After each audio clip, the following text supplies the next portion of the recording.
Hello and welcome to another episode of the Clubhouse. Today's guest needs no introduction. He's an England Six Nations winner. He's good mates with Caitlin Jenner. He's soon to be a household name DJing in Ibiza, and he's fighting on the MMA's Bellator as well. It's James Haskell. Well, first of all, James, I want to address the hair. You're looking pretty slick at the moment. My girlfriend hacked my hair to pieces during lockdown, but I'd say your wife Chloe, I think, cut it. She's done a good job.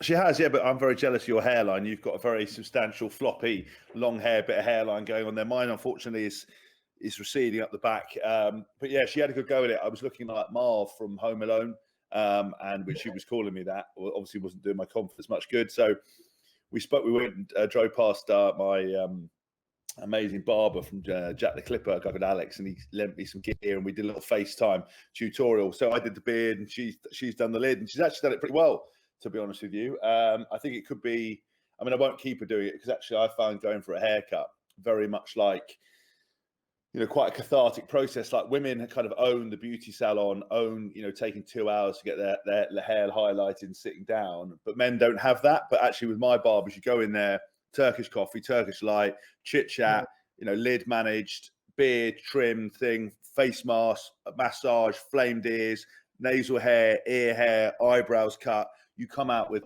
no hair out of line, looking sharp as fuck, ready to go. And I'm going to make sure that as soon as I get back, I can start supporting my barber again.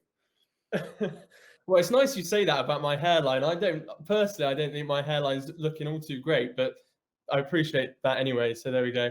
How have you found this time anyway?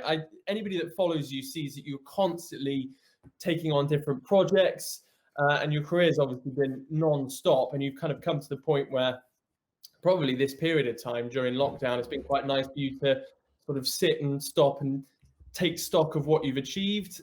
Has that been possible, or is your mind kind of in overdrive? No, I think, I equate the analogy to being a bit like a shark. If you stop as a man, or if I certainly stop, I die. If you stop swimming, you start having to listen to the voice in your head. You start having to listen to your demons. You start having to reflect. It's very easy just to go, and it's a curse of a man to keep going, yeah, just keep working, keep doing this. Yes, I'll do that. And for the first time in kind of 19 years, really, I've actually stopped, had nothing to do. Everything, I have got stuff to do, but all my work is public facing. So the training, the fighting, the DJing or whatever. And I, luckily during this period of time, I've written a book, which is coming out in October the 1st, called What a Flanker. I play on obviously What a Wanker, but there'll be lots of people expecting me to, to either come across as that or come across as myself, which is quite fun. But I've actually been okay. I mean, obviously this is a difficult period of time because people are losing their lives, losing their livelihoods, and it's very difficult. But I'm very good at compartmentalizing, just sitting very kind of happily in a day-to-day basis. I've made work for myself, but I have sat down and reflected on things that are important to me, what I want to do when I come out of this lockdown. I only want to do things that I'm really excited about. I don't want to do what I've done in the past, which is just 10 things kind of average. And instead, I want to do a couple of things really well. I've really enjoyed the DJ live stream stuff that I've been doing, which has been great. I was a bit nervous about doing them, but they've been fantastic. They're going down really well.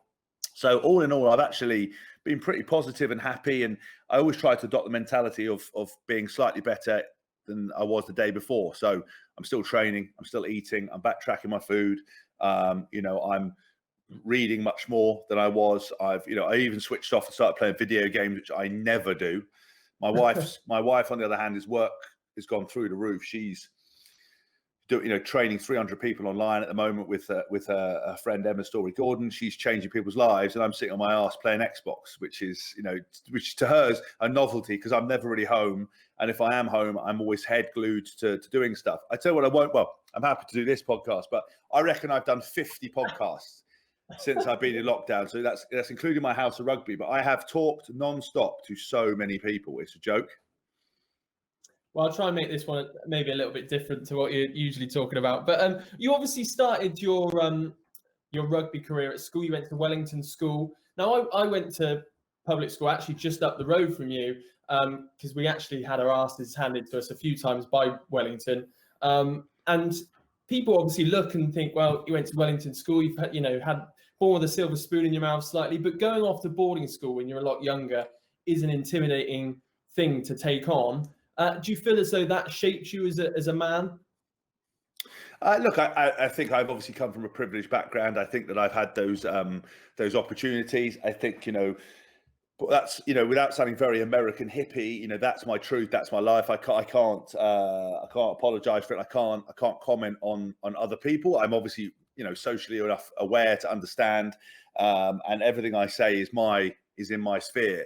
I think going to boarding school and starting boarding at kind of age 9, which I did at prep school, and then kind of boarding from then till 18.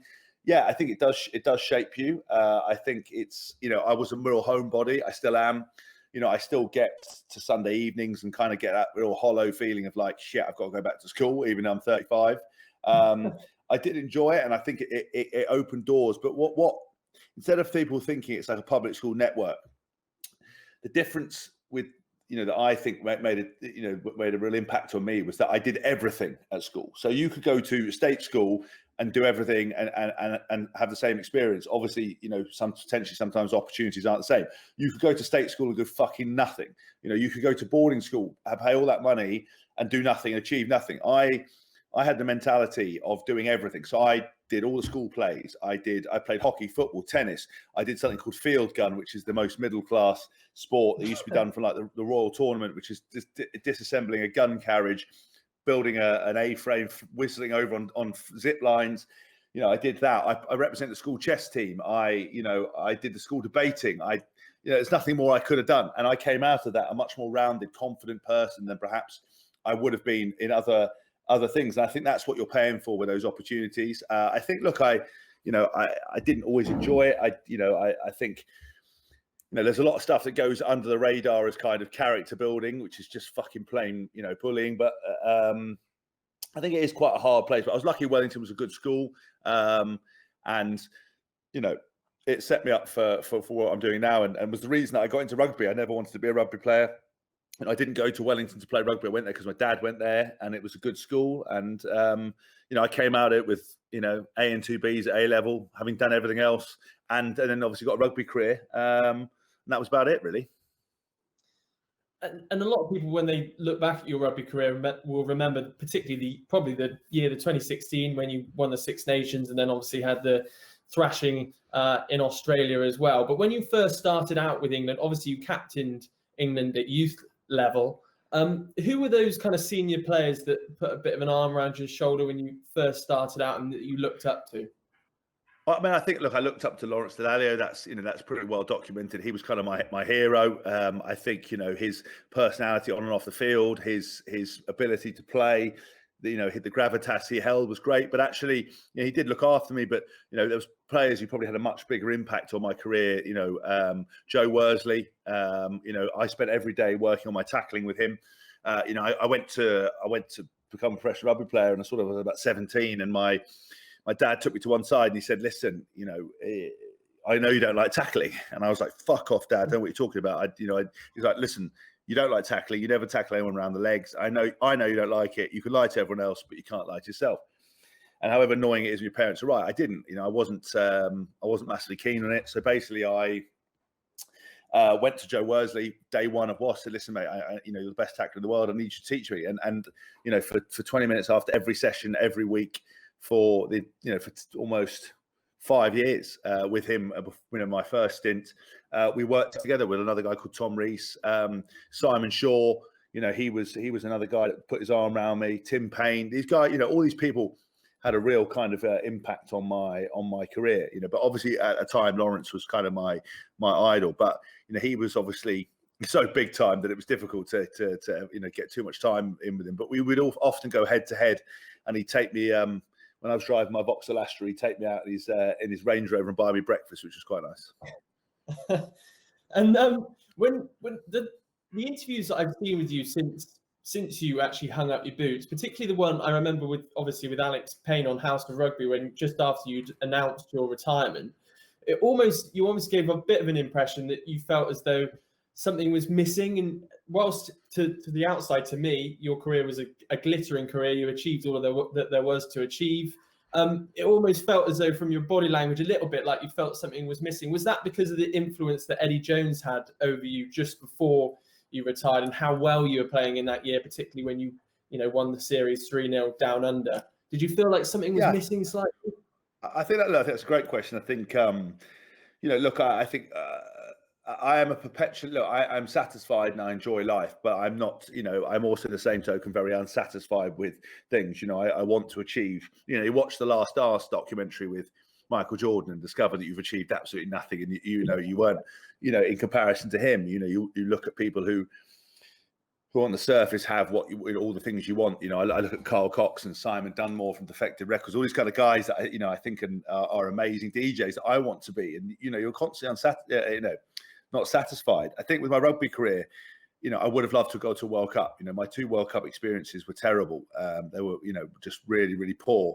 So to go to 2019 would have been a dream. I think, I wanted to give everything I could do to do that. And I'm not a quitter, and I hate.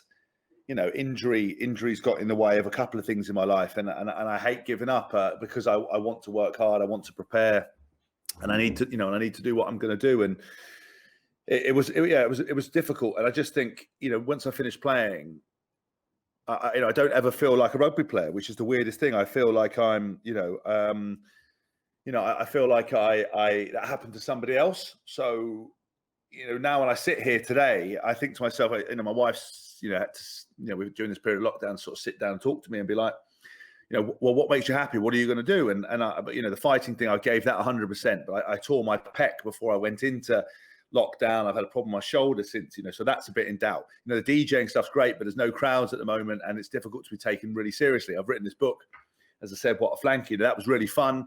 But again, is that going to be successful? I kind of, because in my mind, I'm always on to the next thing. It's very hard to be super satisfied, and I don't really go around patting myself on the back. And it's not great. It's a reason, it's a recipe for success, that mentality, because you're always striving, but it also can be your mental undoing. So I don't know, but I basically said to my wife that, I want to make sure I come out of lockdown and do only the things that I love, only the things I'm interested in, and really sort of give it a proper go.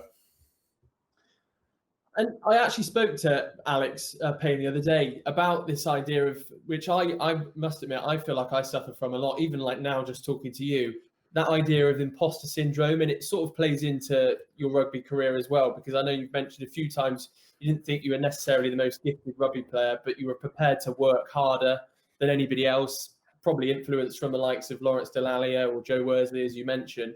Did you feel that when you were playing, that idea of imposter syndrome? I think, look, everybody I think has imposter syndrome. I think it's a very common thing. Otherwise that expression "fake it till you make it" wouldn't exist. I think, I think there is, for people who have out and out confidence, they've probably got other underlying things that we don't have. For those people who are quite don't lack the confidence in themselves. I had to see a sports psychologist from the age of 17 to 35 to address my confidence issues around my performance, around my game. And, that's followed me into every area of my life. I do a DJ gig. My first thought is negativity is mistakes. I do an after dinner speech, I concentrate on the errors I made, or, could it have been better? And again, that's a recipe for success, but it also means that you don't back yourself enough. You don't believe in yourself. So everybody has that. I have that in lots of areas. I didn't have it necessarily in rugby because I put the work in to be there, and I knew that I could rely on the work. But did it mean that I believed in myself? No. Did I think that I was the best? No. Did I have a lot of self-doubt and focus on negativity? Yes. It didn't mean that I didn't think I should be there, but I just probably didn't back myself as much as I should have done, which meant that you play inside yourself a little bit. You maybe shirk the limelight. Maybe you don't go for that ball in the game. Maybe there was an opportunity to do something. You just don't want to make a mistake. So not making a mistake means you don't do anything. Whereas you've got to have that thing in life of, like, everyone makes mistakes. The game wouldn't flow without mistakes. Life wouldn't flow without mistakes. You just need to give it your all. And that's what, towards the end of my career, I eventually got to. And going back towards the end of your career, the 3-0 whitewash of Australia down under, would you say that, aside from obviously winning the Six Nations a number of times, was a highlight for you? And do you miss, I always refer back to it, and I feel like people became more aware of you almost as well during that tour, because you started doing more of your vlogging and that kind of thing. And there was the whole thing with Owen Farrell, which I loved. Do you miss that day-to-day camaraderie with the England lads and also Wasps, Saints? Is that what you miss the most about your playing days? Yes, it is. Yeah, I think it's the people, you miss more than anything else. I can't run anymore, so I'd love to keep playing. My body, in great shape at the moment. I'm pretty fit, can't run. So the playing side, your mind plays tricks, but I couldn't ever go back and do it. So I miss the personalities and people. I think in 2016 was for everybody a pinnacle. I was so in the mode that I was thinking about, the game after. I've only ever watched the game back once, and yeah, I played well. What was different after it was everyone was really nice to me. Even the rugby commentators who normally knife me in the back, everyone was really nice. Fans who, I've always divided opinion, were nice, But then even though they were nice, like about time he fucking played, a good game after 77 caps or whatever. So it's just, I think moments like that I should have reflected on and made more of, and that was my biggest regret, is not celebrating the mini victories or the big moments, because you're always on to the next thing. I think for me, I miss the personalities of the game. Being around 40 lads, for 19 and a half seasons, you just live for the moment that someone comes in with a shit haircut, bad pair of shoes, something's happened, they've kissed an ugly girl or whatever it might be, just because for that moment, someone's going to come up with a genius nickname. And I spent 19 and a half seasons laughing, 100 times a day. They did a government study that if you laugh like 10 times a day, you're much more likely to live longer and have a more positive life. I've laughed my ass off the whole time. So when I retired, my friends and teammates were messaging my wife, because they assumed that, obviously, because I had no audience, no one to talk to, I was just going to get into her, like just banter her, going, look at what you're wearing, look at the state of those shoes, oh my God, fucking hell, brush your teeth, your breast stinks, look at it, whatever it might be. And but luckily I obviously wasn't like that, because when I'm around a crowd, I'm a performer. When I'm on my own, I'm quite a loner. I'm not massively sociable. So lockdown hasn't really, I know people are losing their lives and it's a very difficult thing. And again, I can only talk about my experience, but I've actually quite enjoyed it. I've got stuff done that I wanted to do. It's been hard not earning any money. I actually lost money because Joe, we do House of Rugby's gone into administration. They owed me a fuckload of money and haven't paid me. So, those difficult things happen, but I've got my health, and there's way more people out there struggling than I am. And have you and Chloe got on well during lockdown? I mean, I'm at the point now I've only got to breathe in the wrong direction, and my girlfriend is annoyed at the sight of me. Have you generally got on pretty well? Do you know what? We're quite good. So I'm very lucky again. I think, with a different story if we were in a one-bed flat in London with no park, no space, but we live in the country. I've got a nice house. Chloe works in one room, I work in the other. We meet at meal times. My favorite time of the day is breakfast time with her. We sit down, I make the fresh coffee, we have the orange juice, we sit down, we watch Friends, we eat breakfast. Breakfast for me is a 3-course meal, like everything. So I get my calories in, then I sit in here. We've got an outside space in the garden, so I sat down, smoked a cigar, edited my book, did everything that I could sort of really do, and then we would meet together. And we've had our rows, like every couple rows. Chloe and I probably row as much as anyone, but we've had a good time, and there's not any tension. We're quite good. I think there's when you spend this time, an inordinate amount of time with your partner, certain kind of boundaries of what's the word? There's no mysteries left. Let's put it this way. There's no mysteries left to anything anymore. And so, but luckily I love my wife, warts and all, and always have. We have a very, very close relationship. The only thing is in the evening is that the biggest thing we argue about is my wife's always cold. I'm always hot, right? I know it's a male-female thing, but I'm like hot all the time. So I spend my life in either no t-shirt on and a pair of shorts, or a vest on, or t-shirt shorts. You're never going to find me really wearing a hooded top unless it's freezing cold. My wife in the evening will, we have a constant battle over the thermostat. She'll turn it up, I'll fucking turn it off. She'll get a duvet out in the evening. She'll have a glass of wine, so she gets a bit excitable. I'm trying to watch a movie. She'll climb on me, put the duvet on me. I'm getting like 2,000 degrees of heat here. So I get a bit irritable. So I've had to tell her just to fucking stay over that end of the sofa. If you get cold, don't put a thermostat on. Put a woolly hat on. Put tracksuit bottoms on. Put a hoodie top on. Stop making the house a tropical sauna. And now through your career, and actually I love this feature that you did on House of Rugby. You talked about your bin juice 15.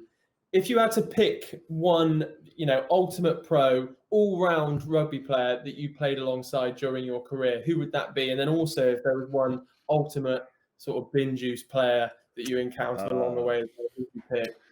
Well, I mean, the ultimate bin juice player is my mate Johnny Barrett. We played at Wash days. He was there for 40 years. Played 3 games. Was the ultimate kind of team man. I'm trying to think the ultimate professional. There's quite a few that. I mean, Johnny Wilkinson. I think you can't get a guy more round. I mean, actually.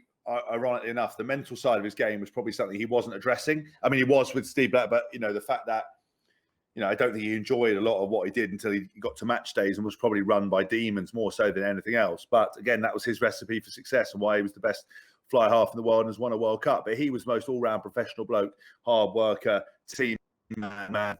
But my own disappointment with Johnny is that he never utilised the fact that he was a national hero in his good looks. He could have done way more damage than he ever did. Which was, for a man with a body like Baywatch and a face like Crime Watch, it's always a bit disappointing because he could have hung out with David Beckham, could have gone to LA, could have been rolling around with A-list celebrities, could have gone out with Angelina Jolie, because he's that good looking, he's that talented, and he just wasted it. He wasted it as far as I'm concerned.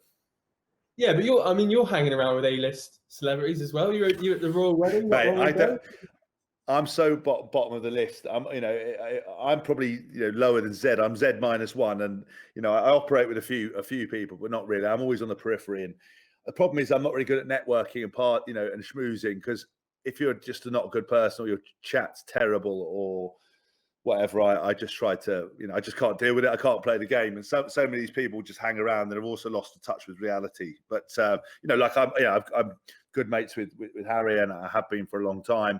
It was a privilege to be there, and he's a top guy, but he's very down to earth. So that's different. But there's one person that I met that blew me away was I got to meet Elton John. I met him a couple of times before actually, and at the royal wedding he came up and tapped me on the shoulder, and I turned around. And it was Elton John. He was like, "Hello, James." I was like, "This is the greatest moment of my life." And not only is Elton John the absolute legend for so many reasons, LGBT, the most incredible voice, performer, story, everything, and he's remembered my name. That was a big moment for me.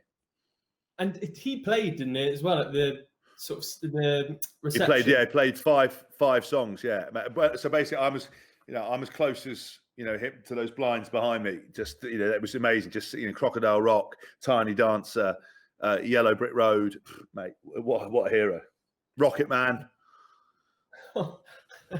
Love it. But one thing you are is definitely somebody that's kind of been quite outspoken, not necessarily, not in a bad way or anything, over the years, but one that's been keen to, through your vlogging and things like that, you've always been keen to get your personality across. And I know you've been quite you've spoken about it recently around the rugby media environment being quite sanitized, and there's not many characters in the game, or at least we're not seeing the characters in the game anymore. You've got the likes of Joe Marler, particularly during the World Cup, for example, that was quite funny on social media and that side of things. Do you think that is rugby's downfall these days, that we're not getting to see the real side of the players and the coaches?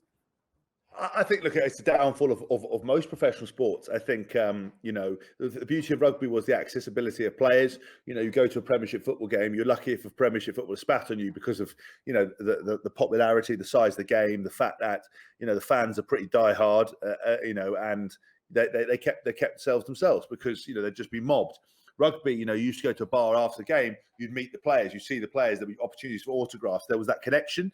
And I think that that was our point of difference. And I think now with social media, that should be there, showcased to show people's personalities. The problem is, with professional sport, it comes down to winning games. And in professional sport, you have tall poppy syndrome. If you put your head above the parapet and you start playing badly, well, it's because you're interested in social media, because you're too busy talking a good game. You're too busy doing this. You're distracted, and everything's done out of fear. And it takes someone to be under pressure, like with Saracens, they used to go on an away trip every single season, and they'd always actually do it before they played Wasps, and that would be like they get dropped off in outskirts of Amsterdam in pairs and have to work their way through to town and meet up and get on the piss. And they'd be on the piss for 3 days, and then we would play them, and they'd always beat us, which was really disappointing because my team talk as captain would be right. This lot, they don't give a fucking shit. They've been on the piss all week. They haven't trained. They don't care.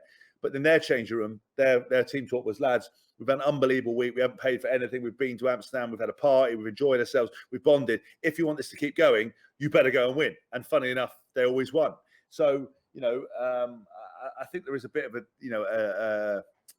and they dealt with that pressure. And you probably had board members that would have turned around and said, this isn't really the image we want. Or, if they lost a game, well, it's because you're on the piss. But it's the ability to stick to your convictions. And I think with social media in the game, having personalities, encouraging people, but also I think making the media more accountable would encourage people to have personalities. If you talk shit, write shit, fake news stuff, you should be held accountable. And sports people are held accountable, but journalists kinda can write what they want and just move on the next day.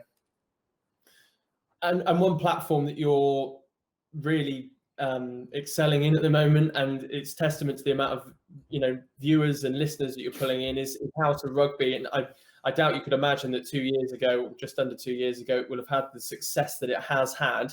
And that you've created a real environment there where people can come on. I think Alex was saying that Sam Burgess called you drunkenly on a night out and agreed to come on to House of Rugby to tell his story from 2015. You've had Nigel Owens as well that's come and emotionally opened up to you guys. How have you managed to create that environment? And you must be proud of how far it's come.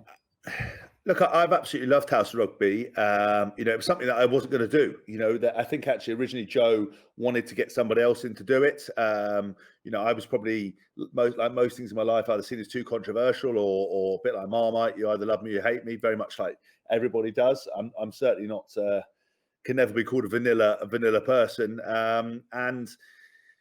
They asked me to do it. I ummed and ahed with my wife. I said, look, can I commit to going down to London from Northampton every week? It's 4-hour round trip, plus a couple of hours filming. I'm still trying to play. I want to get back in England. So she said, listen, you should do it. You're getting paid to a podcast. It's fun. You love talking about rugby. You love Alex. Go and do it. And in the first show, we broke all the records for the year in one show. The first show we did. And, it was, it's been a journey, an emotional roller coaster the whole way through. I absolutely loved it. I think, bizarrely, it actually would be bigger. There was lots of things, bits and pieces at Joe that could have done better, which was disappointing because the first live show the first proper live show we did was in Wales, and it was 1,500 people. And we sold out in 2 hours. You know what I mean? And all the other ones we sort of done in London at smaller venues. And, there was bits and pieces where we wanted to do much more. But the Japan trip, going there, the privilege of going across, following that, the diary stuff, the fact that players feel they can come on here and be honest and talk, and I think, it's interesting, there's stuff I can't talk about that, some people get their knickers in a twist about what's said on there and, take it badly and try to, we've had threats of legal action and everything else like from people, but these people are petty, small-minded people who are trying to trying to hide from what's being said about them. So it's kind of an interesting world. I absolutely love doing it. I hope, obviously, the fact that Joe's got into administration, that we can keep doing something. But I just want to create a spot where it's not about rugby. There's plenty of sports channels, broadcasters, diehard people who know way more about rugby than I ever will, and genuinely live for it. I want to talk about personalities. I want to talk about stories. I want to talk about what makes you tick. And do you know what? One week, it's an emotional roller coaster. Tears. Next day it's a laugh fest. It's a week after that it's just a chat off. Another week after that, it's you're just learning stuff about people that you've been teammates with and had no idea. And sometimes it's controversial, sometimes it's not. But I just think we want to create that platform where we're not trying to stitch people up. People feel very honest about coming onto it. And I think in sport and in life, people often aren't as honest as they should be. And for me, I've been so privileged to do it with Alex and with Mike and Joe giving me this opportunity and to have something like, was it 12 million downloads or something ridiculous, or, and to have over 100 million minutes listened is like insanity. And a great sponsor in Guinness. So look, we're very lucky, and I want to carry on, but I've got some big plans, some big ideas, which hopefully we'll get sorted. And can you allude to any of those big plans? Or yeah, I mean, I think, look, we want to do a lot. We want to do a lot more live shows. We want to do obviously keep the Tuesday night podcast. We'd love to do a more of a studio show. We want to go and follow the Lions tour. We want to interview other people in other sports. I want to finally get some quality merchandise out there. Instead of sort of novelty stuff that we've had. And we really just want to keep building. We want to go to other countries. We want to talk to other players. We obviously, the online format has worked really well at the moment. Has meant that we're getting people who we wouldn't normally get access to. But obviously, sort of everything comes to an end pretty sharpish at the end of June. And obviously, Joe are in a spot of bother. So it's anyone's game what's going to happen next. If you go on the Lions tour, do you need anybody to come and carry a bag or? Mate, we're always looking for bag handlers. Listen, I spoke to Warren Gatland. If he needs a bag handler, I'll go on the tour for him, and you can be my bag handler. Everyone needs a valet, and if you're prepared to, shine my shoes, carry my bags, hold my mineral water, and make sure I'm supplied with food at all times, you're welcome on board. Nice. I'll send my CV across. On the trip to Japan, was there any stories? I mean, it looked as though Mike Tyndall spent the majority of the trip boozing. Was there any stories to be told? How did Alex Payne keep it up? I'm not a big drink. Look, I'm not a big drinker because I like drinking, but I'm not a big drinker because I just my hangovers the next day I'm like in a body bag. We came up with this potent combination of drinking, having pints of lager, but with sake shooters, basically. So little, glasses, just sipping sake beer, which was a heady combination, which created terrible hangovers. The old school rugby players, like former World Cup winners, your Justin Marshall, your George Gregans, your John Schmitz, your Mike Tyndalls. Those guys, I think, out of however many days, 4 weeks, some of them drunk or on the piss. I would say it was less nights. It was probably they missed 4 nights out of however long that was. And Mike's an absolute machine. He was off doing those kind of things. Obviously, I'm not a World Cup winner, so I wasn't invited to any of those things. But Japan is one of the best countries I've ever been to. Tokyo is an incredible city. If you ever want to go traveling, get a hotel in Tokyo for 2 weeks and go and every day there's something different to see. Get on a bullet train, go and head to Hiroshima. There's more Michelin-starred restaurants in Tokyo per square foot than anywhere else in the world. There's every kind of food, show, karaoke. I mean, I can't sing at all, but I had one of the best nights we've ever had as a House of Rugby team singing karaoke and just getting steaming. But also, I trained. It was amazing. It was just the whole thing was incredible. We laughed the whole time. It was just amazing. I enjoy it because I remember watching actually your vlogs. I think you couldn't find a gym, or you kept getting kicked out of gyms for some reason. Yeah, for tattoos. So obviously they associate tattoos in Japan with the Yakuza because of all that. If you see people with full body art, they're normally Yakuza. But I'd go in there and they'd be like, right, you need to cover your tattoo. It's like, how? Do you want me to cover it up? And they were like, we need to wear a long sleeve. So I started having to buy long sleeve tops. And, I was, I went barefoot. Some of them, you can't go barefoot here, but you had to go barefoot there, and you couldn't take weights from here. And they were literally, essentially just picking on me the whole time because they were like, I can't do this, don't do that. Can I move this machine? Can I use this? Can I move this? Can you move that? And I was, when I work out, I get quite angry because a lot of it's like fitness training and conditioning. So it's, I'm like blowing out my arse, like tired, and some bloke kept coming up, going, put this down, having a go. And by the end of it, I just turned around to him and went, fuck off. I'm going to throw you out the window. And he was like, I just ran off. So I couldn't go back to that gym, but I was like dying. But I had to do it because, they kept thinking, I said to them, listen, I'm a professional rugby player. I'm not a gangster. But, they made me cover everything up. I had to wear stuff, long sleeves, leggings. I took my feet off and I had a tattoo on the side of my foot. It was just a bit of nonsense, really. But culturally, you've got to appreciate the way they are. Yeah. And the ultimate detox after all of that was your trip into the jungle. How can you sum up that whole experience? Because it's a strange one. Because I watched another interview with you recently, and there was a sort of a misconception in the press, the way that you were portrayed in the jungle for people that don't necessarily know you, but a testament to how popular you were was among your campmates and how devastated they were when you eventually left?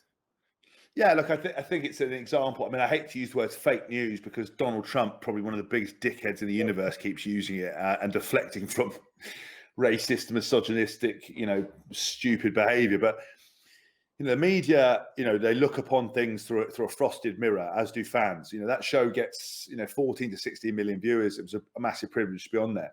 Did I want to do reality TV? No. Did I think it's a bad combination with a personality like mine? Probably. But I thought it was an opportunity to maybe put me in a position in the public eye that was going to help me with business, help me achieve some of the stuff I wanted to do. Actually, ultimately, it's had no impact on my life, really, other than people come up and say, "Are you James off I'm a Celebrity?" And the fact that all the fans who watch it are actually way nicer than rugby fans or sports fans. They come up and say things like, it was brilliant to have you. I thought you should have won it. You're incredible. I love that. I believe so, which is great. Whereas rugby fans come up to you and say, "Oh, sorry, I'm a Leicester fan. We're going to beat you this time. I didn't think you were that good for England." And they walk off, and you're like, "Why did you come up and say that to me?" All my favourites, Matt, Jens, I used to think you were a bit of a prick, but then I saw you on TV and I thought you're a really nice guy. It's like, what are you talking about? Just give me the compliment. Piss off. Like, why would you waste your time saying that? But they do. Sports fans are mad, so they kind of do that.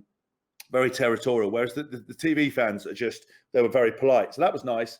I think, look, I spoke my mind in there, and I was very hungry. I was only on 130 calories a day from 4,000 until I ate in the evening, which probably pushed us up to about 800.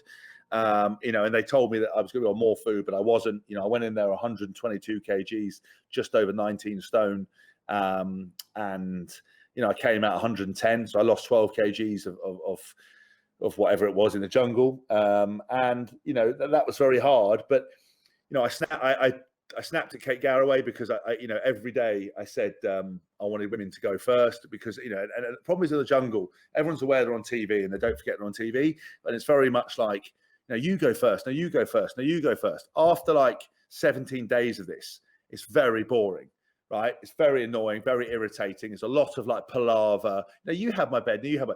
So I just said, listen, girls, ladies go first. Let's just go, ladies go first. Simple as that. You sort out amongst yourself, but all the men are here are comfortable, want to go first. Apparently in 2020, that's the wrong thing. Chivalry apparently is letting women decide where they go, not telling them where to go. But most of these people aren't starving to death, sitting in a jungle, having to repeat themselves every day. So I said that, hungry or no hungry, I would have said the same thing. I believe women should go first. I was never going to take Kate Garraway's bed. I was always going to sleep on the floor. I was never going to take food out of people's mouths. It's not how I am. Fact, that's it.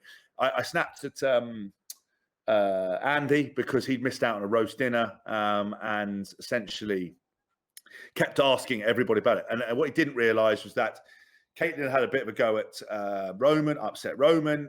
Roman was upset because he couldn't get Ian the roast dinner. Ian hated the food. It was awkward. Andy and Cliff had just come in there, so nobody cared.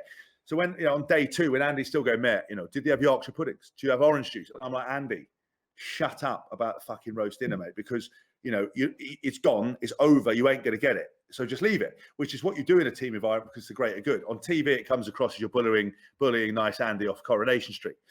So when there was a period of time that I was labelled as a bully, so all the media jumped on it. Big public school rugby player, and everything I did was sitting down. I didn't lose my temper. I just said that, and then basically we had a situation where we were voting for the Bush-Tucker trial, and the Bush-Tucker trials are A and B answers. They're 50%. There's no context, no relevance to any of the questions.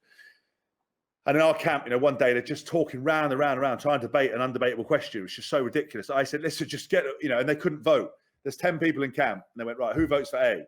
8 people vote for A. Who votes for B? 10 people vote for B. I was like, that's 18 people. Do it again, do it again, do it again. Finally, they get it right, and I just said, this is bollocks. And I said, I can't be involved in a circus of stupidity. And people are like, oh, Haskell thinks he's cleverer than everyone. Haskell bullies everyone. Listen, debating an undebatable question is stupid. It doesn't care what you say. Well, we've got all the time in the world. No, I don't have the time in the world to sit around listening to people talk about whether or not everybody thinks Christmas is a wonderful time of the year.